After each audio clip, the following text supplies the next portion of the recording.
Hello guys, good morning. आज हम देखेंगे एक्सपेरिमेंटल एंड कंट्रोल ग्रुप्स। तो किसी भी एक्सपेरिमेंट को करने के लिए दो ग्रुप का होना बहुत ज़रूरी है। पहला होगा एक्सपेरिमेंटल ग्रुप और दूसरा होगा कंट्रोल ग्रुप। ठीक है, एक एक हो सकता है या एक से ज़्यादा हो सकते हैं। दोनों, एक्सपेरिमेंटल भी हो सकता है या कंट्रोल भी हो सकता है, एक या एक से ज़्यादा। तो किसी भी एक्सपेरिमेंटल ग्रुप में क्या होगा, जो इंडिपेंडेंट वेरिएबल होगा उसको हम क्या करते हैं, मैनिपुलेट करते हैं। ठीक है, और जो भी कंट्रोल ग्रुप होगा उसमें क्या होगा, मैनिपुलेशन एब्सेंट होगा, उसको हम कहते हैं कंपैरिजन ग्रुप। ठीक है, तो कंट्रोल ग्रुप में मैनिपुलेशन एब्सेंट होगा एंड एक्सपेरिमेंटल ग्रुप में जो इंडिपेंडेंट वेरिएबल है हमारा उसका मैनिपुलेशन होगा। और आपको इंडिपेंडेंट वेरिएबल क्या होता है मालूम ही है, जिसमें हम अल्ट्रेशन करते हैं। ठीक है, ओके। देन हमने पिछला एग्जांपल देखा था लेटने एंड डार्ली का, जिसमें एक रूम में स्मोक आता है, वो वाला एग्जांपल। तीन ग्रुप्स बनाए जाते हैं। ठीक है, एक में पहले में किसी को नहीं छोड़ा जाता, सिर्फ इंडिविजुअल छोड़ा जाता है। दूसरे में तीन लोग रहते हैं बिना जान पहचान के। और तीसरे ग्रुप में क्या होता है कि दो लोगों का कहा जाता है कि आपको क्या करना है, आपको रिएक्ट नहीं करना है स्मोक आने पे। ओके, जो तीसरा ग्रुप था वो लीस्ट रिपोर्टिंग होता है इसमें, क्योंकि उनको बताया गया था कि आपको कोई भी रिएक्शन नहीं देना है। ठीक है, तो जो कंट्रोल ग्रुप पार्टिसिपेंट था उसने रिपोर्ट किया maximum number about the emergency. Means control group कौन सा, जिसमें कोई भी मैनिपुलेशन नहीं था। मींस जो सबसे पहला ग्रुप था जिसने 75% टाइम्स रिपोर्ट किया था कि भैया स्मोक आ रहा है, हम लोग मर जाएंगे, हमको यहाँ से बाहर निकालो, तो उन्होंने सबसे ज़्यादा बार रिपोर्ट किया। क्यों? क्योंकि वो कंट्रोल ग्रुप था। ठीक है, उन पे मेन एक्सपेरिमेंट हो रहा था। तो ऐसा क्यों कि उनने क्यों रिपोर्ट किया? क्योंकि वहाँ पे जो मैनिपुलेटेड वेरिएबल था वो एब्सेंट था। ओके, तो पिछले अभी 2 स्लाइड पहले आपको बताया कि मैनिपुलेशन एब्सेंट होता है कंट्रोल ग्रुप में। ठीक है, तो अभी हमने देख लिया एग्जांपल से कि कंट्रोल ग्रुप में जो मैनिपुलेशन था वो एब्सेंट था। इसलिए आप जो फर्स्ट वाला था 75% लोगों ने रिपोर्ट किया कि इमरजेंसी है। Okay, so as told earlier in an experiment except experimental manipulation other conditions are kept constant for both the groups. तो पिछले वीडियो में भी आपको बताया था कि जो हमारा मैनिपुलेशन है, मींस जो इंडिपेंडेंट वेरिएबल है, उसके उसके अलावा किसी भी प्रकार का कोई भी चीज़ को कांस्टेंट रखना पड़ेगा। राइट, क्या क्या रखना पड़ेगा वो आगे देखेंगे, लेकिन बाकी सारी चीज़ों को कांस्टेंट रखना पड़ेगा। हमको सिर्फ जो मैनिपुलेशन करना है बस वो वेरी करना चाहिए, जो मैनिपुलेशन करना है बस वो वेरी करना चाहिए। बाकी सारी चीज़ें क्या रहेंगी, बाकी सारी चीज़ें कांस्टेंट रहनी चाहिए। The distribution of participants to both the group was done randomly. Okay, तो यहाँ पे एक और बात ध्यान रखनी है एक्सपेरिमेंट में कि कोई भी जब असाइन करेंगे किसी भी ग्रुप में तो क्या करते हैं, वो रेंडमली असाइन करते हैं। अब रेंडमली मतलब क्या होता है? ठीक है, a method that ensures that each person has an equal chance of being included in any of the groups. Okay, तो किसी भी ग्रुप में जाने का हर किसी के पास कितना हो, इक्वल चांस हो। ऐसा नहीं, कोई बायसनेस नहीं है कि वहाँ पे अरे वो उसका दोस्त है तो इसलिए उसको उस ग्रुप में डालेंगे कंट्रोल में, एंड उसका दो दुश्मन है इसलिए उसको एक्सपेरिमेंटल में डालेंगे। ऐसा कुछ नहीं होता, रेंडमली चूज़ किया जाता है। ओके, एक और बात यहाँ ध्यान रखने की है कि अगर मान लीजिए किसी एक ग्रुप में फीमेल्स डाल दी जाए और किसी एक ग्रुप में पूरे males, okay, control experiment depend करता है अगर मान लो, तो लेकिन रिजल्ट उसमें क्या होंगे, वो वेरी कर जाएंगे। क्यों? क्योंकि उनके जेंडर डिफरेंसेस भी मैनिपुलेट कर सकते हैं। ओके, लेकिन जो साइंटिस्ट है, जो साइकोलॉजिस्ट है, उसको क्या देखना है, एक्सपेरिमेंट जो कर रहा है उसको क्या देखना है, उसको एक्सपेरिमेंटल मैनिपुलेशन देखना है कि स्मोक की वजह से क्या इफेक्ट पड़ रहा है। ओके, लेकिन अगर मान लीजिए कि ग्रुप में फीमेल्स बस हैं तो कुछ रिजल्ट वेरी कर सकता है, या मेल्स बस हैं तो वेरी कर सकता है। राइट, इसलिए उसने क्या चूज़ किया कि रेंडमली उसने असाइन किया। ठीक है, इसके अलावा तीन मेजर टाइप के क्या होते हैं, रिलेवेंट वेरिएबल्स होते हैं। अभी हमने कौन कौन से देखे, independent and dependent, means cause and effect. उसके अलावा तीन रिलेवेंट वेरिएबल्स होते हैं जिसको भी कंट्रोल करना ज़रूरी होता है। पहला है ऑर्गेनिज्मिक वेरिएबल्स, दूसरा है सिचुएशनल और एनवायरमेंटल वेरिएबल्स, और तीसरा है सिक्वेंशियल वेरिएबल्स। ये क्या होते हैं देखते हैं।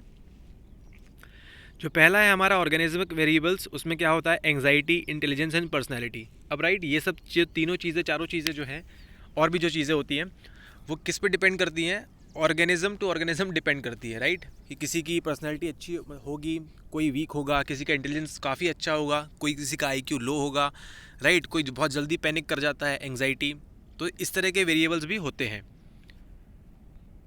फिर दूसरा आता है सिचुएशनल। मान लीजिए कि जिस कमरे में हो रहा है वहाँ बहुत गर्मी है, तो और उनको चिड़चिड़ापन होगा, गुस्सा आएगा, वो जल्दी बाहर जाना चाहेंगे, या नॉइज़ बहुत हो रहा हो, या टेम्परेचर भी डिपेंड करता है। तो ये किस में आएगा, सिचुएशनल वेरिएबल्स में।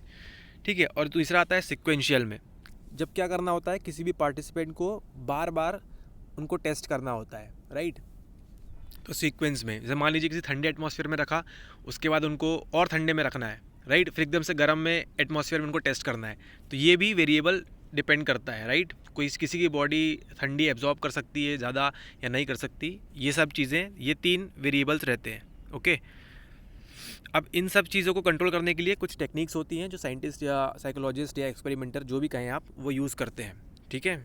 तो कौन से relevant variables means organismic, environmental and sequential variables को कंट्रोल करने के लिए क्या करते हैं, वो एक्सपेरिमेंटल सेटिंग्स करते हैं, ठीक है। एलिमिनेट कर देते हैं एक्सट्रानियस वेरिएबल्स। कैसे कि मान लीजिए किसी एक्सपेरिमेंट को कहाँ करेंगे, वो साउंड प्रूफ एनवायरनमेंट में करेंगे या फिर एयर कंडीशन रूम में करेंगे, राइट, ताकि वहाँ पे टेम्परेचर वगैरह, नॉइज़ वगैरह ना हो सके, है ना, इस कारण से। तो ये हुआ पहली टेक्निक, ठीक है। और एलिमिनेशन जो है वो हर टाइम पॉसिबल नहीं है, राइट।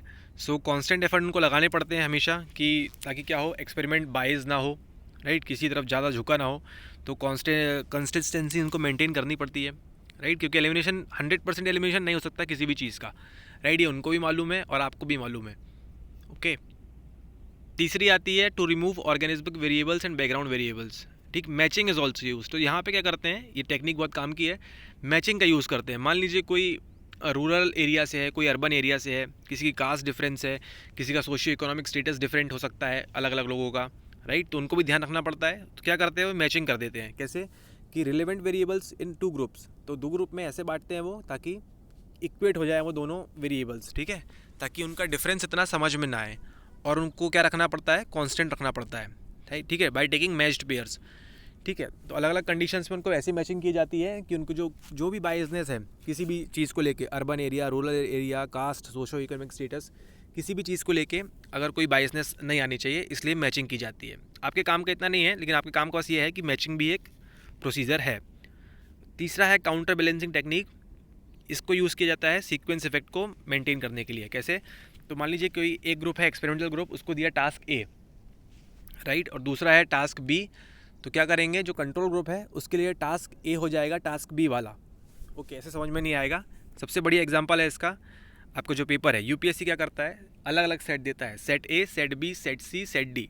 क्यों करता है, ताकि क्या हो, काउंटर बैलेंसिंग टेक्निक हो। आप उसको ऐसे समझिए कि हर क्वेश्चन क्या है, अलग अलग आते हैं सबके लिए, राइट। किसी के लिए पॉलिटी पहले आती है, किसी के लिए लास्ट में आती है, कहीं इकोनॉमिक्स बीच में आ जाती है, कहीं किसी के लिए इकोनॉमिक्स पहले आती है, राइट। तो इस तरह की चीज़ें होती है, क्या है, काउंटर बैलेंसिंग टेक्निक है। ऐसा ही वो क्या करते हैं, साइकोलॉजिस्ट भी यूज़ करते हैं। तो यदि मान लीजिए एक ग्रुप के लिए 2 टास्क हैं, ए बी, तो जो दूसरा ग्रुप है उसके लिए टास्क हो जाएंगे वो बी ए, ओके, इंटरचेंज करके। तो ये सब टेक्निक है किसके लिए, रिलेवेंट वेरिएबल्स को रिमूव करने के लिए। एक और टेक्निक है रैंडम असाइनमेंट ऑफ पार्टिसिपेंट्स। जैसे हमने देखा रैंडमली करते हैं, ठीक है, कोई बायसनेस नहीं है वहाँ पे, तो रैंडमली उनको असाइन कर सकते हैं। अब किसी भी एक्सपेरिमेंट को डिज़ाइन करते समय उसकी स्ट्रेंथ किस पे डिपेंड करती है, वो डिपेंड करती है providing convincing evidence of a cause effect relationship between 2 और मोर वेरिएबल्स। तो कोई भी एक्सपेरिमेंट को अगर परफेक्ट होना है, परफेक्ट तो नहीं कह सकते, मीन्स अच्छा होना है, राइट, उसकी इंटेंसिटी हाई रखनी है, तो क्या हो, वो कन्विंसिंग एविडेंस देना चाहिए कॉज इफेक्ट रिलेशनशिप का बिटवीन 2 वेरिएबल्स। तो मान लीजिए उस रूम का जो स्मोक और लोगों का जो था रिलेशनशिप, उसका कन्विंसिंग एविडेंस होना चाहिए कि स्मोक आने पे ऐसे लोग रिपोर्ट करते हैं, ऐसे लोग नहीं कर रहे हैं, राइट। तो कन्विंसिंग एविडेंस होना चाहिए उसका, तभी कहा जाता है कि ये एक्सपेरिमेंट काफ़ी पावरफुल है या काफ़ी स्ट्रेंथ है इसमें, राइट। और एक्सपेरिमेंट्स को क्या किया जाता है, लेबोरेटरी में किया जाता है। अब ऐसा तो है नहीं कि खुले मैदान में कहीं एक्सपेरिमेंट हो रहा है, राइट, साइंटिस्ट लोग बैठे हैं, देख रहे हैं, चेक कर रहे हैं। तो क्या होता है, हाईली कंट्रोल्ड सिचुएशन में होता है। इसकी वजह से क्या होता है, ये नॉट जनरलाइज्ड होता है।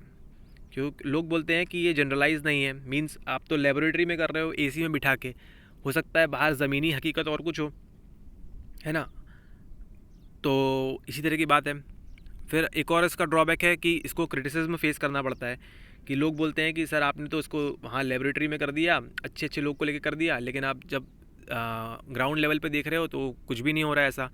लोग तो स्मोक आए तो भी काम करते हैं वहाँ पे, है ना। और ये रियल सिचुएशन पे अप्लाई नहीं करता है, ऐसा कहना है लोगों का, क्रिटिसिज्म है।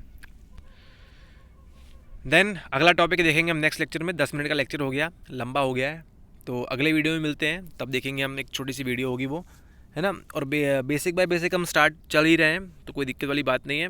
Okay, thank you very much.